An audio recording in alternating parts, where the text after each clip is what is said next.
Assalamualaikum warahmatullahi wabarakatuh. Alhamdulillahi rabbil alamin. Wassalatu wassalamu ala asyrafil anbiya'i wal mursalin wa ala alihi wa sahbihi ajma'in, amma ba'd. Kaum muslimin wal muslimat jamaah maghrib yang dirahmati Allah subhanahu wa ta'ala, insyaallah kita akan melanjutkan pengajian kitab Asy-Syama'il karya Al-Imam At-Tirmidzi rahimahullah, masih membahas hadis tentang obrolan Nabi bersama istrinya yang dilakukan setelah salat Isya. Hadis yang panjang, selain diriwayatkan di dalam kitab Asy-Syama'il ini, juga diriwayatkan di dalam kitab-kitab hadis yang sahih seperti Sahih Muslim.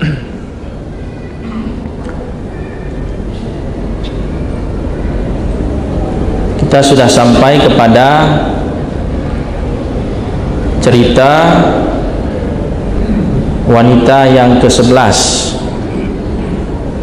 Ya, sekedar mengulang bahwa Sayyidah Aisyah radhiyallahu anha bercerita kepada Nabi sallallahu alaihi wasallam menjelang tidurnya tentang kisah 11 orang wanita yang berkumpul.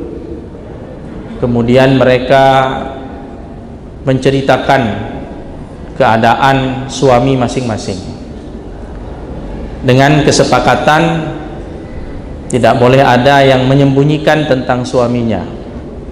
Semuanya harus terang benderang, ceritakan segala hal tentang suami masing-masing.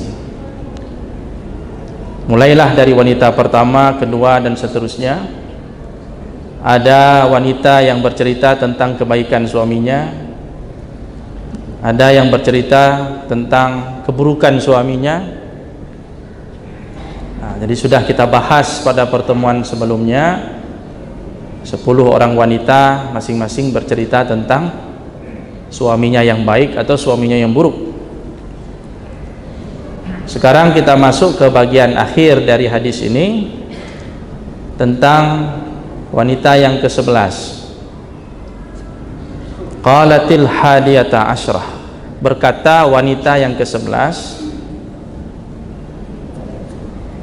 namanya Ummu Zar'in, sehingga hadis ini dikenal dengan hadis Ummu Zar'in, panggilan. Jadi kalau disebut hadis Ummu Zar'in, berarti kita langsung paham hadis ini yang dimaksud. Jadi wanita ini alias Ummu Zar'in ini berkata, Zauji Abu Zar'in, suamiku itu dipanggil Abu Zar'in. Abu Zar'in ini dalam bahasa Arab disebut kunyah, panggilan ya. Jadi kalau sebuah panggilan diawali dengan Abu atau Ummu bagi yang perempuan, ini namanya kunyah. Biasanya kalau disebut kunyah, kalau seseorang dipanggil dengan panggilan kunyah ini, isyarah ila makarimir rajul, ini menunjukkan bahwa orang tersebut sangat dimuliakan. Jadi ketika wanita ini menceritakan tentang mantan suaminya itu Abu Zar'in, dia panggil dengan panggilan Abu Zar'in, ini menunjukkan ini adalah Abu Zar'in ini adalah orang yang mulia, orang yang baik, orang yang terhormat. Banyak kebaikan-kebaikannya dan akan disebutkan di dalam kisah ini. Wama Abu Zar'in, kata wanita tadi, tahu nggak kalian apa itu, siapa itu Abu Zar'in? Sebelum dia bercerita panjang lebar, dia tanya dulu, tahu nggak gimana Abu Zar'in itu? Jadi membuat orang yang mendengar pun penasaran. Seperti jamaah malam ini penasaran juga ya, siapa emangnya Abu Zar'in itu? Nah, sekarang kita tengok, kita perhatikan kisah tentang Abu Zar'in diceritakan oleh mantan istrinya. Ini yang cerita mantan ini. Kalau yang cerita istri, masih status istri, wajar dia cerita yang baik-baik tentang suaminya. Ini yang bercerita ini adalah mantan istri yang pernah diceraikan. Diceraikan oleh Abu Zar'in. Ummu Zar'in dan Abu Zar'in ini diceraikan oleh suaminya. Tapi tengok bagaimana mantan istri ini bercerita tentang mantan suaminya. Anasa min huliyin uzunayya.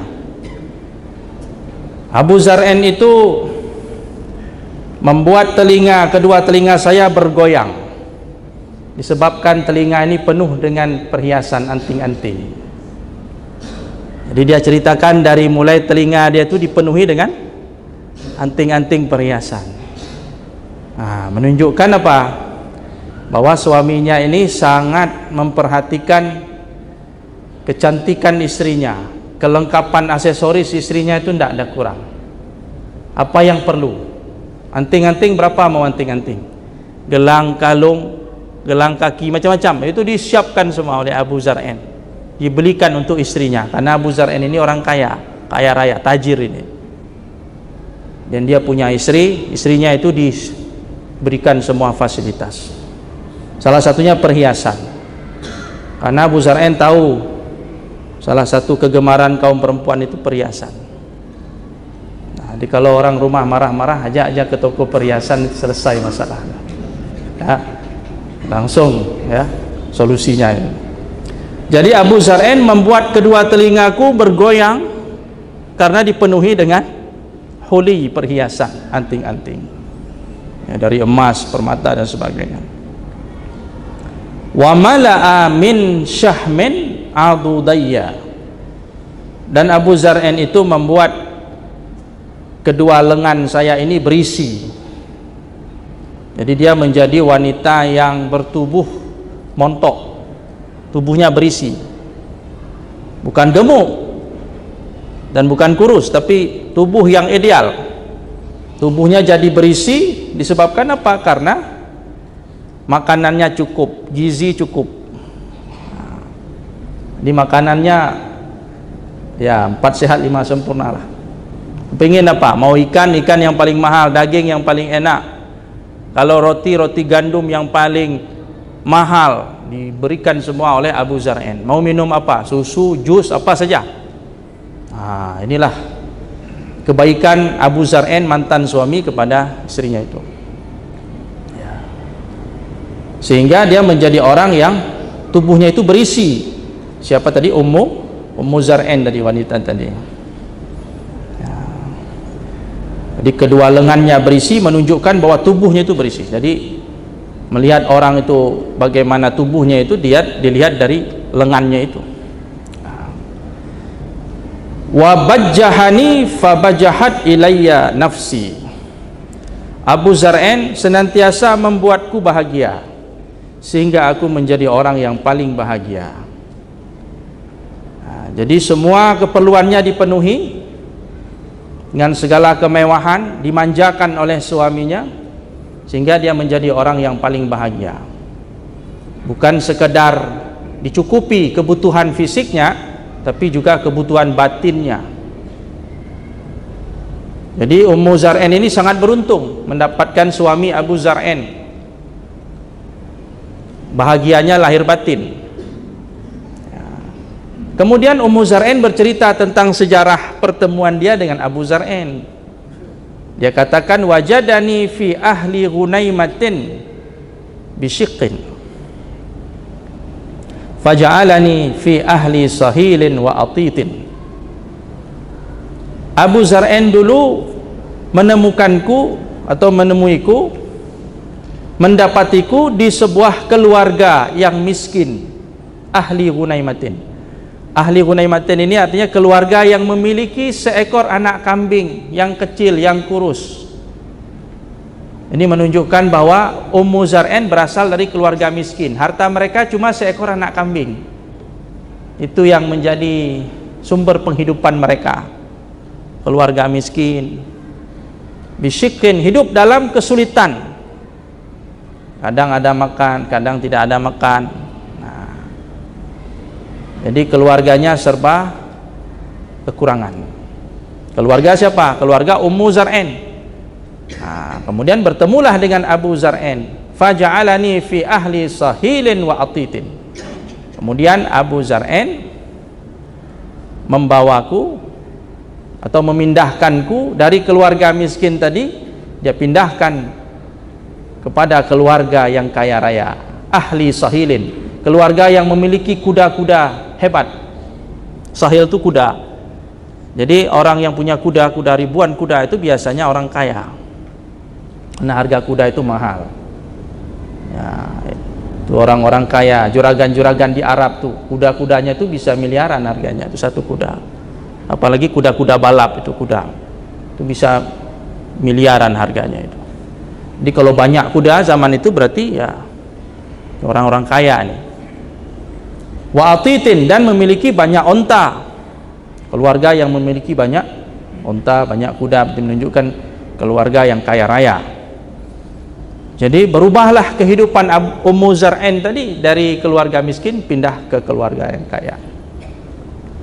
Wada'isin wa munaqqin.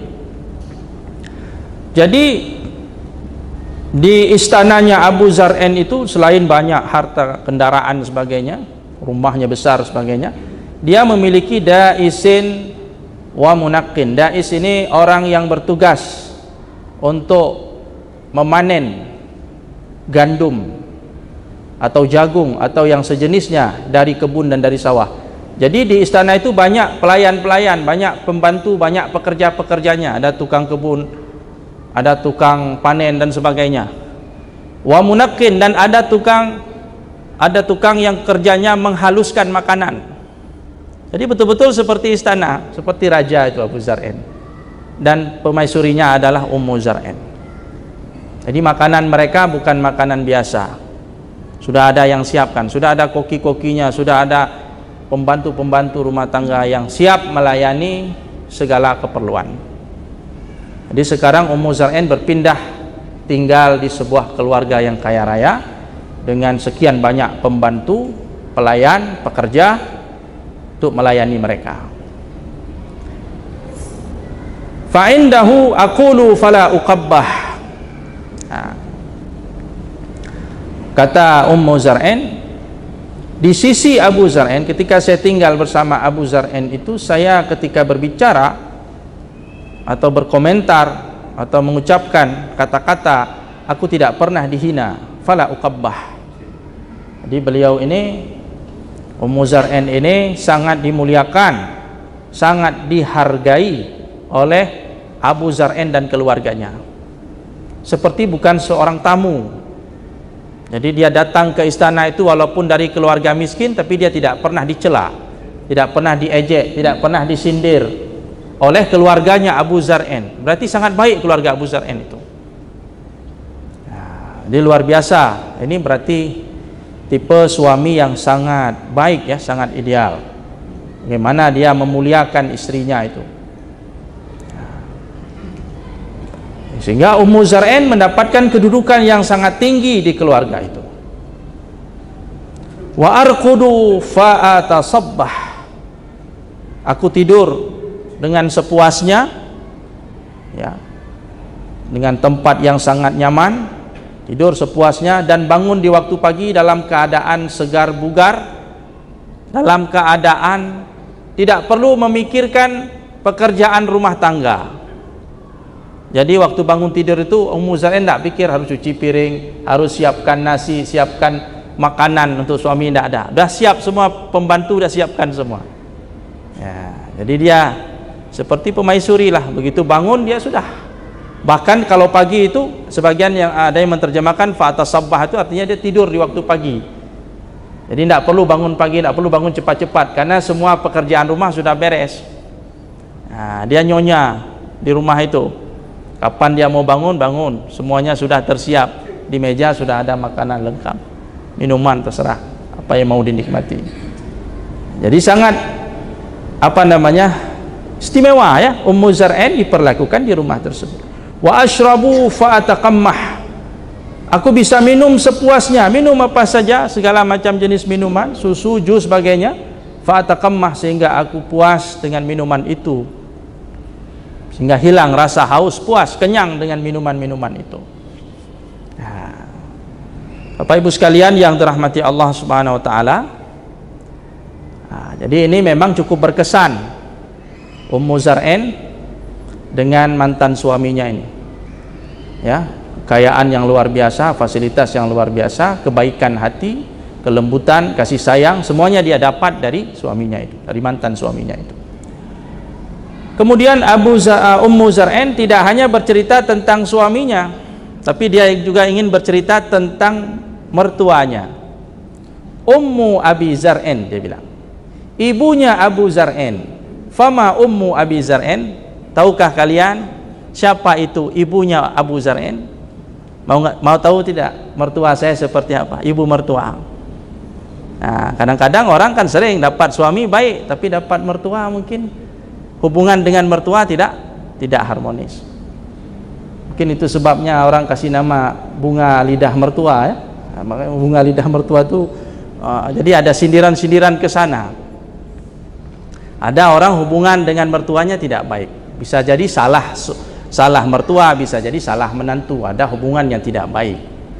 Tapi kita lihat bagaimana Ummu Zar'in ini di rumah tersebut. Dia katakan, fama Ummu Abi Zar'in. Tahukah kalian siapa itu ibunya Abu Zar'in? Nah, mertua, dicerita tentang ibu mertua. Uqumuha radahun wa baituha fasahun. Bawaannya, barang bawaannya itu begitu banyak, begitu melimpah. Artinya ibu mertua dari Ummu Zar'in ini orang yang kaya raya. Dia orang yang banyak koleksi barang-barang. Entah itu barang-barang dapur, barang-barang masak, perhiasan, baju, macam-macam. Tipe orang yang banyak sekali koleksiannya. Wa baituha fasah, dan rumahnya luas. Rumah luas ini menunjukkan, pertama dia orang yang kaya raya, yang kedua menunjukkan kedermawanannya. Karena biasanya rumah yang luas itu memang disiapkan untuk menerima tamu-tamu yang datang, orang-orang yang datang dan menikmati makanan yang ada di dalamnya. Jadi dia menceritakan bahwa ibunya Abu Zar'in, mertuanya itu orang baik, orang yang dermawan, orang yang kaya raya. Dia puji. Nah, jadi ini menunjukkan kebaikan dari Ummu Zar'in yang menghargai, padahal dia sudah tidak lagi hidup bersama anaknya, ya, sudah bercerai dengan anaknya itu, dengan Abu Zar'in, tapi dia masih memuji mertuanya itu, ibu mertuanya. Kemudian Ummu Zar'in bercerita lagi, ibnu Abi Zar'in, fama ibnu Abi Zar'in madja'uhu kamasalli syatbah wa tushbi'uhu zira'ul jafrah. Sekarang saya bercerita anaknya Abu Zar'in. Siapakah anaknya Abu Zar'in itu? Jadi rupanya Abu Zar'in ini sebelum menikah dengan dia ini, dengan Ummu Zar'in, dia sudah punya anak dari istri sebelumnya, sudah punya anak, dan anaknya sudah besar. Nah, ini anak laki-laki dari Abu Zar'in. Tempat tidurnya itu tidak besar, ya. Ada yang mengatakan seperti pedang terhunus, ada yang mengatakan seperti pelepah kurma. Tempat tidurnya kecil, menunjukkan bahwa dia badannya itu ideal, bukan orang yang berbadan besar, gemuk, tapi berbadan ideal dan punya keberanian. Wa tushbi'uhu zira'ul jafrah. Anaknya Abu Zar'in ini bisa kenyang dengan hanya memakan lengan anak kambing. Artinya dia bukanlah tipe orang yang banyak makan. Diceritakan bahwa anaknya Abu Zar'in ini orang yang sedikit makan, sehingga badannya itu ideal.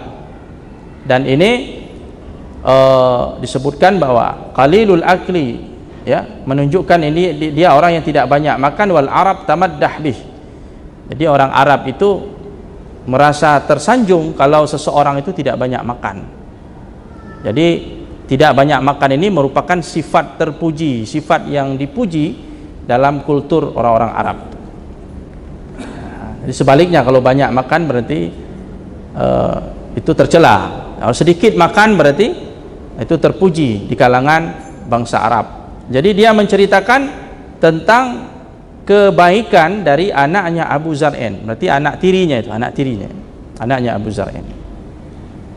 Kemudian dia bercerita lagi bintu Abi Zar'in, anak perempuannya Abu Zar'in. Fama bintu Abi Zar'in, siapakah anak perempuannya Abu Zar'in? Kalau tadi anak laki-lakinya, sekarang anak perempuan Abu Zar'in dari istri yang sebelumnya. Tau'u abiha wa tau'u ummiha.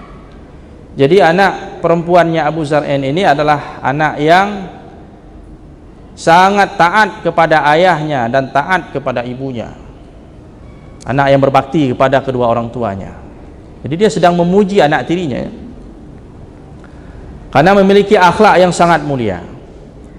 Dan anak ini menjadi anak kesayangan orang tuanya. Mil'u kisaiha, kalau dia memakai pakaian, pakaiannya itu penuh karena tubuhnya itu padat. Nah, ini cerita Abu Zar'in, Ummu Zar'in tentang anak tirinya yang perempuan. Nah. Wa ghaidhu jaratiha, saking anak perempuan ini disayang oleh orang tuanya, disayang oleh suaminya, kebetulan anak perempuan ini sudah menikah, sehingga membuat cemburu madu-madunya yang lain, istri-istrinya yang lain. Jadi dia memiliki kelebihan yang luar biasa sehingga membuat banyak wanita lain cemburu kepadanya. Selanjutnya Ummu Zar'in bercerita jariyatu Abi Zar'in. Fama jariyatu Abi Zar'in. Dia bercerita tentang pembantu di rumah Abu Zar'in, pelayan atau pembantu di rumahnya. Siapakah pembantu Abu Zar'in? La tabussu hadisana tabthitha. Pembantu di rumah Abu Zar'in itu tidak suka membuka rahasia di rumah tangga kami. Jadi bukanlah tipe pembantu yang suka membocorkan rahasia rumah atau menceritakan apa saja yang terjadi di rumah, dia ceritakan kepada orang kampung sampai satu kampung tahu apa yang terjadi di rumah dia. Dia tipe orang yang jaga lidah, pembantunya itu menjaga lidah. Nah, jadi luar biasa Bapak Ibu sekalian, seakan rumah Abu Zar'in itu seperti surga lah, semuanya baik, mertua baik, anak tirinya baik, pembantu-pembantunya baik semua. Jadi si pembantu tadi la tabussu hadisana tabthitha, dia tidak suka membocorkan rahasia-rahasia rumah, dia menjaga ya. Wala tunaqqithu miratana tanqitha, kemudian dia tidak suka menggeledah isi rumah. Kadang-kadang pembantu ini ya, dia merasa di rumah itu dia bisa bebas melakukan apa saja.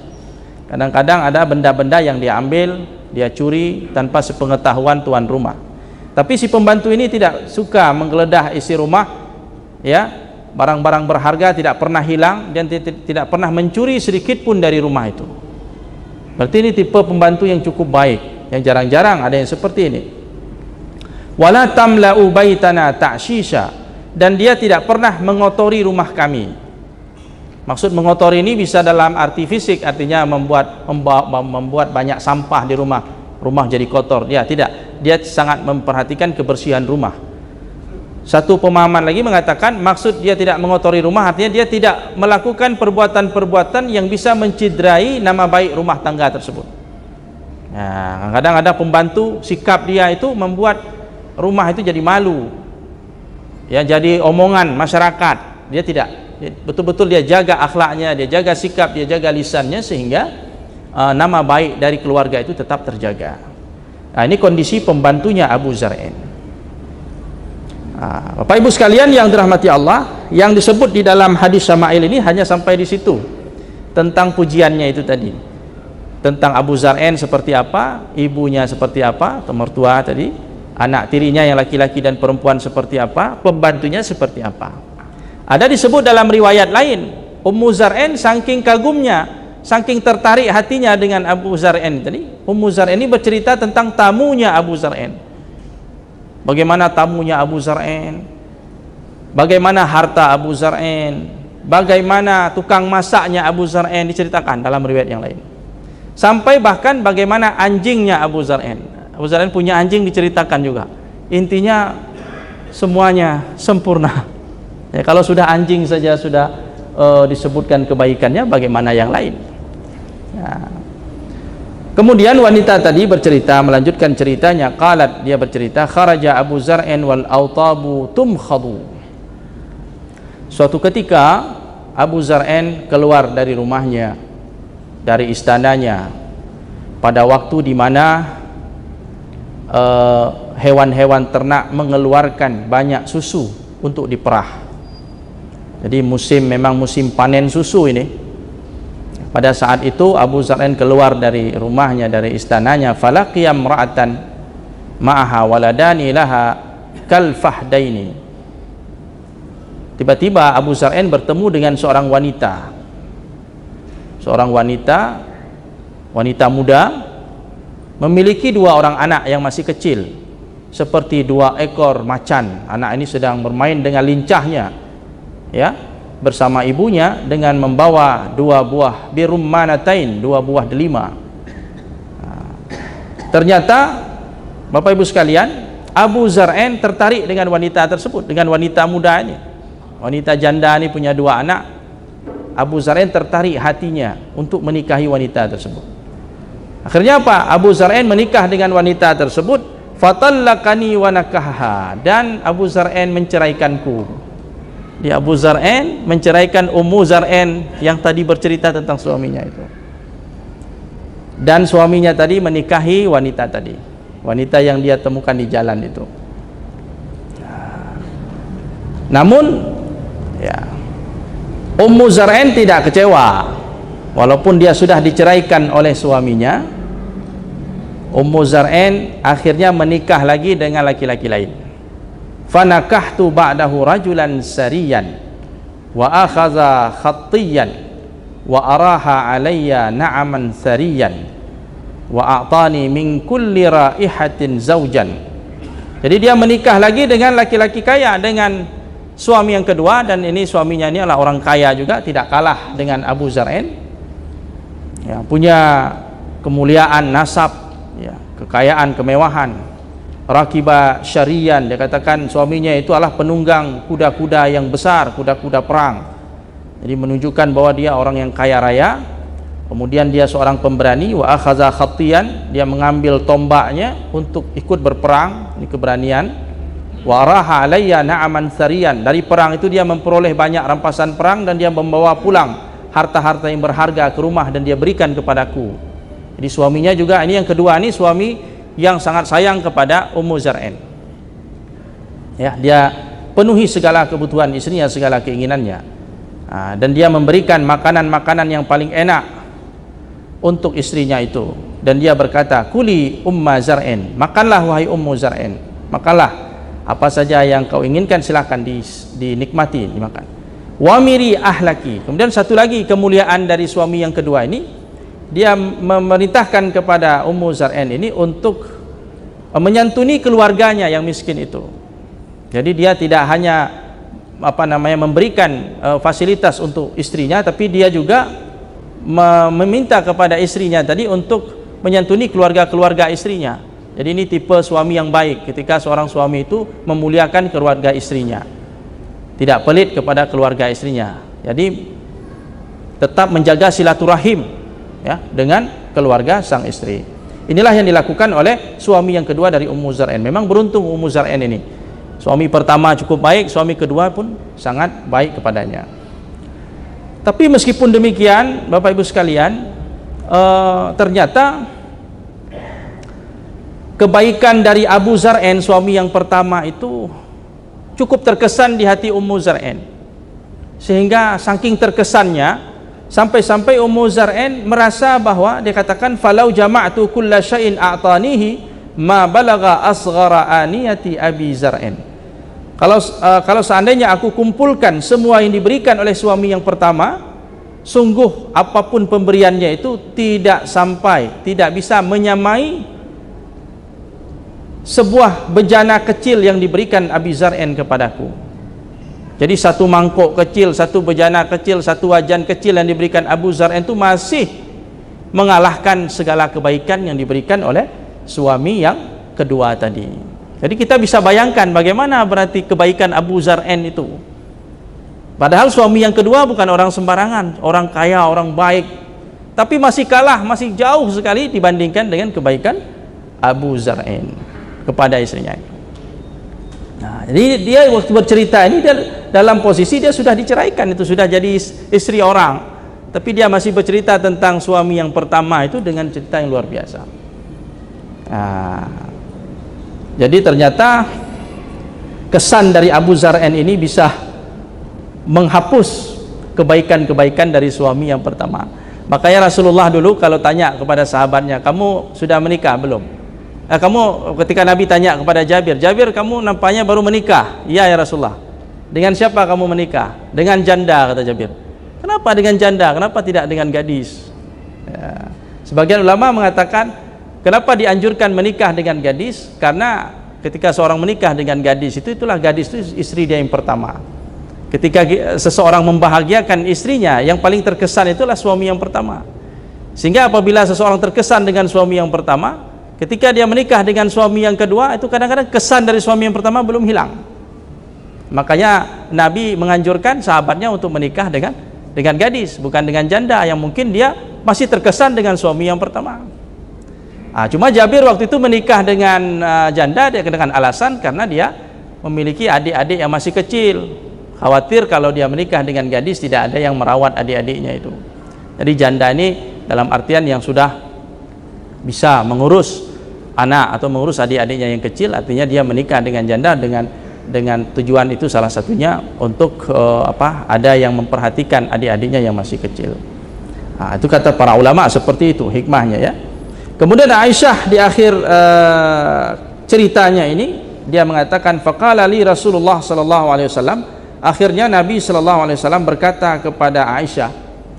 Setelah Aisyah bercerita panjang lebar, Nabi hanya mendengar saja. Di akhir ceritanya itu Nabi mengatakan kuntu laki ka abi zar'in li ummi zar'in, sesungguhnya aku perlakuanku terhadapmu hai Aisyah seperti perlakuan Abu Zar'in kepada Ummu Zar'in. Jadi Rasulullah di akhir ceritanya mengatakan kebaikan saya kepadamu hai Aisyah, kasih sayang saya kepadamu hai Aisyah seperti kasih sayangnya Abu Zar'in kepada Ummu Zar'in. Jadi Rasulullah setelah dia dengar cerita dari 11 wanita itu, diambil yang paling baik dari 11 itu. Siapa yang paling baik? Abu Zar'in. Luar biasa kebaikannya. Kata Nabi, saya seperti Abu Zar'in kepada Ummu Zar'in. Jadi kasih sayang saya kepada istri saya, kepada kamu hai Aisyah, seperti Abu Zar'in memperlakukan Ummu Zar'in. Meskipun tidak sama persis, artinya tidak sama persis kan tidak sama. Rasulullah dengan Abu Zar'in kan berbeda. Jadi artinya kasih sayang, kebahagiaan yang diberikan itu tidak hanya dalam bentuk harta. Kalau Abu Zar'in tadi dalam bentuk harta, perhatian dan sebagainya, tentu Rasulullah kayanya tidak seperti Abu Zar'in.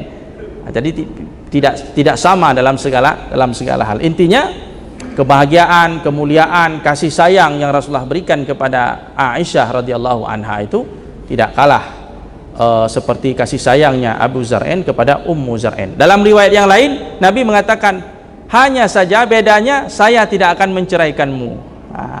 Karena khawatir kalau sama macam Abu Zar'in nanti takutnya Nabi ceraikan Aisyah, kan begitu ya, karena di ujung cerita tadi kan Ummu Zar'in diceraikan oleh suaminya walaupun masih terkesan. Nabi mengatakan, saya seperti Abu Zar'in kepada Ummu Zar'in, cuma saya tidak akan menceraikanmu.